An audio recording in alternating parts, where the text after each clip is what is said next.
Condition क्या होता है और इसको एग्जीक्यूट कैसे किया जाता है, ये सारी चीज़ें हम डिस्कस कर लेते हैं। तो सबसे पहले वाली बात ये आती है कि इफ़ एल्स कंडीशन होता ही क्या है, ठीक है।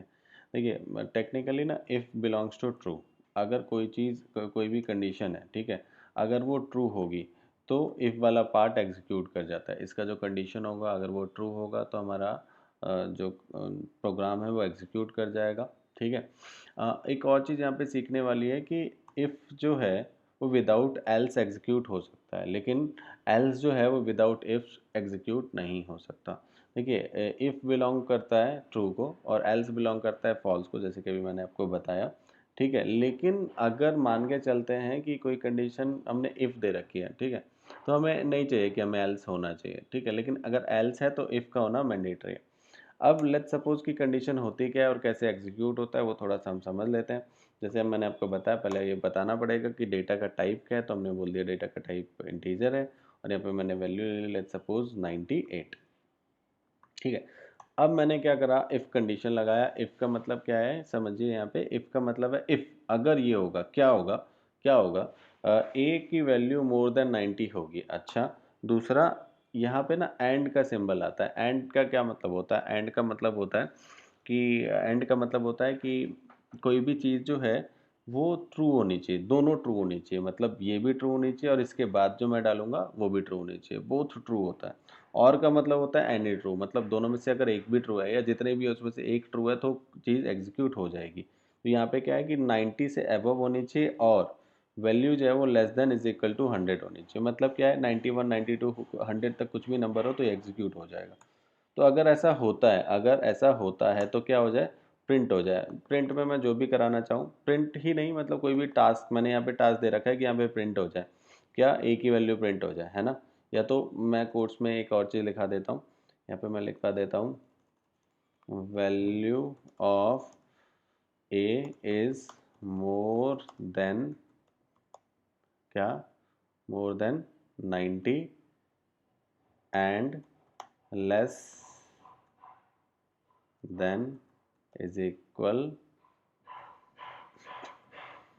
100, और मैंने इसको कोट्स में डाल दिया। अगर ऐसा होगा, अगर वैल्यू 90 से अबव है, 100 से कम है या इक्वल है तो ये चीज़ एग्जीक्यूट हो जाए, नहीं तो एल्स में चला जाए। तो थोड़ा सा हम पहले कोड को एग्जीक्यूट करके देखते हैं कि चल क्या रहा है।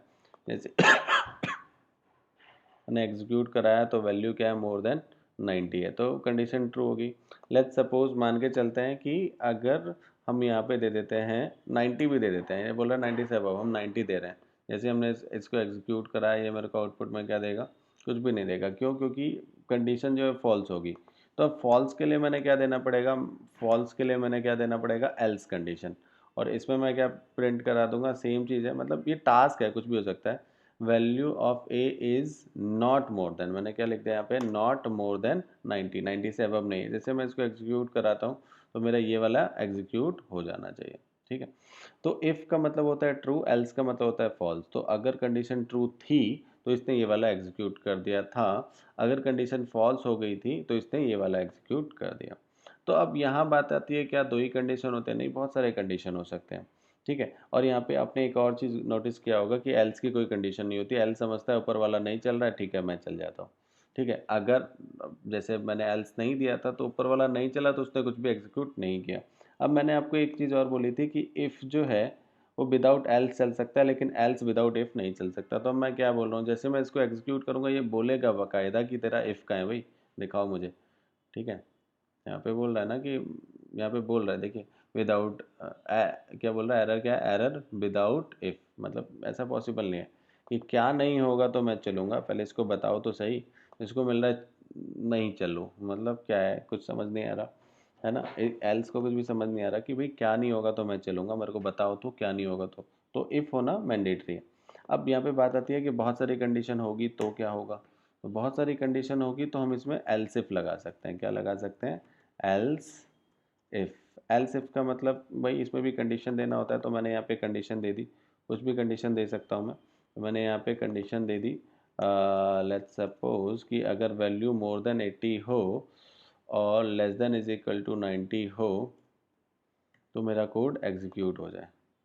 क्या हो जाए, मेरा कोड एग्जीक्यूट हो जाए, ठीक है। मैंने इसको कॉपी कर दिया और यहाँ पे पेस्ट कर दिया, और यहाँ पे क्या बोला, value of A is more than 80 और less than is equal to 90। अब देखो यहाँ पे अगर मैंने इज इक्वल 90 यहाँ पे भी डाला है, 90 यहाँ पे भी डाला है, तो यहाँ पे चीज़ समझने वाली क्या है, समझने वाली ये है कि अगर इक्वल टू डाल दिया तो इसमें ये क्या हो जाएगा, इंक्लूडेड हो जाएगा। यहाँ पे इक्वल टू नहीं डाला तो 90 से अबव चाहिए भाई, 90 इंक्लूडेड नहीं है इसमें, तो 91 इंक्लूडेड है, इसमें 100 भी इंक्लूडेड है, तो 91 से 100 तक चीज़ें इंक्लूड है। लेकिन इसमें 90 तो इंक्लूड है, लेकिन यहाँ पे 80 इंक्लूड नहीं है। तो मतलब इफ़ कंडीशन एल्स इफ, और यहाँ पे मैं कितने भी एल्स इफ लगा सकता हूँ, ठीक है। तो अगर इफ़ वाली भी नहीं ठीक होगी और इसमें जितने भी एल्स इफ हैं वो भी ठीक नहीं होगी, तो मेरा ऑटोमेटिकली एल्स एग्जीक्यूट हो जाएगा। लेट्स सपोज मैं यहाँ पे ले लेता हूँ 87 ले लेता हूँ, क्योंकि यहाँ पे ये वाली चीज़ चलानी है मेरे को, तो मैंने इसको एग्जीक्यूट कराया। तो आप देखेंगे मैं पॉइंट टू पॉइंट चीज़ें बता रहा हूँ कि आपको चीज़ें बस समझ में आए, दिक्कत होगी तो आप तो मुझसे पूछ ही लेंगे, ठीक है। तो बेसिकली कोड हमारा एक्चुअली नेट की कुछ प्रॉब्लम हो गई है, ओह शिट, पूरा कोड चला गया, बड़ी दिक्कत है यार, दोबारा लिखना पड़ेगा। चलो कोई बात नहीं, दोबारा लिखते हैं। हमने यहाँ पे लिखा एंट ए इज़ इक्वल टू 10 987, और टर्मिनेट करना भूल गया, हम इसको टर्मिनेट करेंगे। उसके बाद हमने लिखा इफ़ में क्या लिखा, ए मोर देन 90, एंड का मतलब क्या बताया था, दोनों ही कंडीशन ट्रू होनी चाहिए, और A less than is equal to 100 होनी चाहिए। अगर ऐसा हुआ तो प्रिंट हो जाए, क्या क्या प्रिंट हो जाए, प्रिंट हो जाए value is more than 90 and equal to 100, ठीक है, ये चीज़ हो जाए। नहीं होगा तो सेम एल्स में चला जाएगा, मुझे एल्स इफ चाहिए, मैंने सेम कोड कॉपी किया और मैंने यहाँ पे पेस्ट कर दिया, और यहाँ पे मैंने एल्स इफ ले लिया, ठीक है। अब यहाँ पे बस वैल्यू चेंज कर दूंगा, मैं 80 ले लूँगा, और यहाँ पे मैं 90 ले लूँगा, यहाँ पे मैं 80 ले लूँगा, और यहाँ पे भी 90 ले लूँगा। एक और एल्स बना लेते हैं, देखिए यहाँ पे ये ख़त्म है, मैंने यहाँ पे इंटर किया, यहाँ पे फिर से पेस्ट कर दिया, यहाँ मैंने 80 ले लिया, यहाँ पे मैंने 80 वाला चल गया ना, तो यहाँ पे मैं ले लेता हूँ 70, और यहाँ पे मैं ले लेता हूँ 80, और फिर से 70, और यहाँ पे 80, तो ठीक है। अब यहाँ पे मैं एल्स नहीं भी लूँगा तो मेरा कोड एग्जीक्यूट हो जाएगा, ठीक है। और बस यहाँ पे मेरे को एल्स इफ लिखना चाहिए, ठीक है। अब अगर मैं नहीं भी लेता तो मेरा कोड एग्जीक्यूट हो जाएगा, एल्स मतलब अगर इसको ट्रू नहीं मिलेगा तो कुछ भी, मतलब ट्रू नहीं मिलेगा तो ये फॉल्स में एल्स प्रिंट करता, अगर आप नहीं देंगे तो कुछ भी प्रिंट नहीं करेगा, तो दे देते हैं एल्स, दे देते हैं एल्स। एल्स में सेम चीज़ है, तो ये वाली लाइन कॉपी कर लेते हैं और फेल बोल देते हैं इसको, ठीक है, क्या बोल देते हैं, फेल। और जैसे ही मैं कोड एग्जीक्यूट करूँगा तो कौन सा वाला चलना चाहिए, ये वाला चलना चाहिए, तो ये वाला चल गया। तो बेसिकली यही है, इसको हम ना लैडर स्टेटमेंट भी कहते हैं। अब मैं आपको एक और स्टेटमेंट पढ़ा देता हूँ, उस स्टेटमेंट का नाम क्या है, उस स्टेटमेंट का नाम है नेस्टेड स्टेटमेंट, है ना। तो थोड़ा सा समझते हैं नेस्टेड स्टेटमेंट क्या होता है, मतलब कंडीशन के अंदर कंडीशन। तो हमने क्या किया, एक वेरिएबल ले लिया, वेरिएबल का नाम एस ले लिया, हाँ ठीक है। अब एस ले लिया और एस की वैल्यू ले ली, लेट्स सपोज 93, ठीक है। और एक और वेरिएबल ले लिया, वेरिएबल का नाम यू ले लिया, और यू ले लिया और उसकी वैल्यू ले ली 94, ठीक है। और एक और वेरिएबल ले लिया, उसका जो वैल्यू है वो एम ले लिया, और क्या ले लिया, 93 ले लिया, ठीक है। और एवरेज के लिए हम बिलोंग कर रहे हैं क्या, ए, ठीक है। तो एवरेज क्या हो गया भाई, एवरेज हो गया आपका S plus M U plus M, ठीक है। और एवरेज निकालना है तो ब्रैकेट लगाना पड़ेगा, तो मैंने यहाँ पे ब्रैकेट लगाया और यहाँ पे डिवाइड बाय 3 कर दिया, ठीक है। तो एवरेज निकल गया। तो अब यहाँ पे मैंने जैसे अब मैं ना प्रिंट भी करा के देख लेता हूँ कि एवरेज ठीक आ रहा है कि नहीं आ रहा है। मैंने यहाँ पे system dot out dot println लिया हुआ है, उसको एक बार कॉपी कर लेते हैं और यहाँ पे इसको पेस्ट भी करा लेते हैं, ठीक है। और प्रिंट क्या करा लेते हैं, प्रिंट करा लेते हैं एस, देख लेते हैं 90 से अबव आना चाहिए मेरे हिसाब से, ठीक है। तो 90 से अबव आ रहा है 93, ठीक है। और तो ये किसको बिलोंग करता है, इसको बिलोंग करता है, तो यहाँ तक तो बात ठीक है। अब नेस्टेड का क्या मतलब है, अब ए की वैल्यू अगर 90 से अबव हो, 100 से कम हो, तो इसने प्रिंट कर दिया।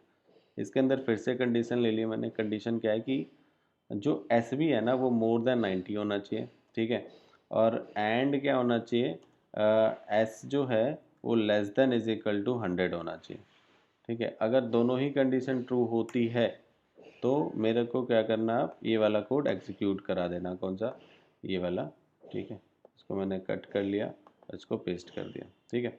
तो मैंने यहाँ पे क्या लिखना है, A B J and S, ये मार्क्स है बेसिकली, है ना, ये मार्क्स है, ये मार्क्स है, ये मार्क्स है, ये एवरेज है। तो एवरेज और marks both more than, both both more than and equal to, ये वाली बात।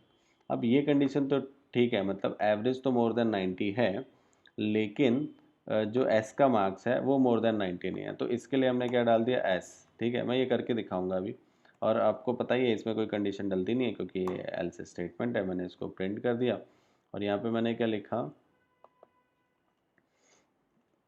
Average is more than 90 but S is not, ठीक है। तो ये वाला पार्ट हो गया। अब इसका, ठीक है, ये अपना कायदे से चलता रहेगा। अब जैसे मैं ले लेता हूँ, मैंने एस का ले लिया, लेट्स सपोज, अरे यार, एस का मैंने ले लिया लेट्स सपोज 89, तो ऑब्वियसली मोर देन जो है वो नहीं हुआ, ठीक है। तो अब एवरेज मोर देन आ जाएगा, ठीक है। तो ये इसके अंदर तो गया, इसमें गया तो कंडीशन फॉल्स हो गई, तो ये किस में आ गया, इसमें आ गया। आ रही है चीज़ समझ में। तो कंडीशन के अंदर कंडीशन का होना नेस्टेड होता है। इसके बाद अगर आप चाहो तो इसके अंदर भी नेस्टेड ले सकते हो, अगर आप चाहो तो इसके बाद एल्स इफ स्टेटमेंट भी ले सकते हो। अच्छा, बहुतों का क्वेश्चन होता है, जैसे मैं आपको एक और चीज़ बताता हूँ, जैसे बहुतों का क्वेश्चन होता है, सर अगर अब मैंने इफ़ ले लिया मान लीजिए, ठीक है, तो क्या मैं दोबारा इफ़ ले सकता हूँ, मतलब मान लीजिए इसमें मैंने कंडीशन ले ली मोर देन 90, एंड ले लिया, और मैंने ले लिया A less than is equal to 100 ले लिया। अब यहाँ पे बहुतों का क्वेश्चन ये होता है कि सर क्या मैं इसमें मतलब फिर से इफ़ ले सकता हूँ। हाँ, अगर आप इसके अंदर इफ़ ले रहे हो तो कहीं ना कहीं वो किसको बिलोंग कर रहा है, उस इफ़ को बिलोंग कर रहा है। लेकिन अगर आप उसके बाहर इफ़ को ले रहे हो तो इसमें ये आपस में कोई कनेक्शन नहीं है, ये अपना काम करेगा, ये अपना काम करेगा। अंदर ले रहे हो तो नेस्टेड है कि ये ट्रू है, फिर ये चेक करेगा, ये भी ट्रू होना चाहिए। अगर दोनों चीज़ एग्जीक्यूट होता, ट्रू होगा तो ये एग्जीक्यूट हो जाएगा, नहीं तो फिर वो इसका वाला ट्रू है, इसका ट्रू है, लेकिन इसके इफ़ के अंदर वाला जो है वो ट्रू नहीं है, तो फिर आपका एग्जीक्यूट नहीं होगा, वो एल्स मिलेगा ही नहीं उसे। अगर आपने एल्स दे दिया तो वो एग्जीक्यूट हो जाएगा। तो ये जो पूरा सिम्टम है, सिस्टम है, इसको हम लोग बोलते हैं नेस्टेड स्टेटमेंट। तो आई होप आपको समझ में आया होगा। Thank you so much.